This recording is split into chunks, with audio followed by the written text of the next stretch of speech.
কান্নায় ভেজা হাসি। 10 দিনের যুদ্ধবিরতিতে ঘরমুখো লেবাননের মানুষ, আবারও কি ফিরবে শান্তি? আসসালামু আলাইকুম। ধ্বংসস্তূপের মাঝে কি তবে নতুন ভোরের দেখা মিলল? দীর্ঘ রক্তক্ষয়ী সংঘর্ষের পর আজ লেবানন যেন নতুন করে শ্বাস নিতে শুরু করেছে। 10 দিনের এক ঐতিহাসিক যুদ্ধবিরতি কার্যকর হয়েছে ইসরায়েল ও লেবাননের মধ্যে। আজ সেই মাহেন্দ্রক্ষণ, যখন হাজার হাজার মানুষ তাদের ঘরবাড়ি ও আত্মীয় স্বজনের খোঁজে দক্ষিণে ফিরতে শুরু করেছে। আল জাজিরার রিপোর্টে উঠে এসেছে সেই আবেগঘন দৃশ্য, যেখানে ধ্বংসস্তূপের ওপর দাঁড়িয়ে মানুষ হাসছে, আবার প্রিয়জন হারানোর ব্যথায় কাঁদছেও।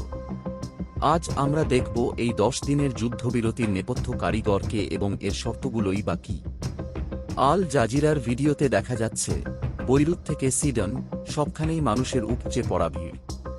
শুক্রবার সকাল থেকেই মানুষ তাদের গাড়ি ও ট্রাকে আসবাবপত্র নিয়ে বাড়ির দিকে রওনা হয়েছে।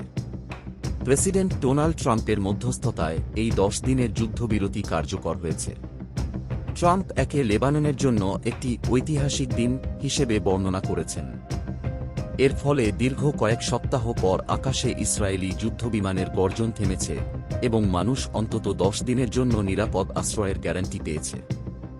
তবে এই শান্তির পথ খুব একটা মসৃণ নয়।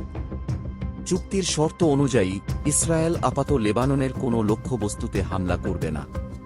কিন্তু প্রধানমন্ত্রী নেতানিয়াহু সাফ জানিয়ে দিয়েছেন, দক্ষিণ লেবাননে 10 কিলোমিটার গভীর একটি নিরাপত্তা অঞ্চল বা বাফার জোনে তাদের সৈন্য মোতায়েন থাকবে।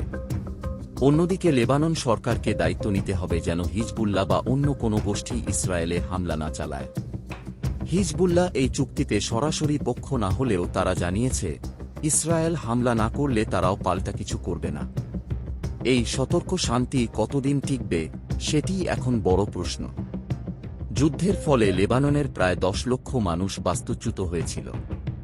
এদের মধ্যে 1,40,000-এর বেশি মানুষ বিভিন্ন অস্থায়ী ক্যাম্পে মানবেতর জীবন যাপন করছে। রাস্তাঘাট ধ্বংস হয়ে যাওয়ায় তাদের ঘরে ফেরার পথ মোটেও সহজ নয়।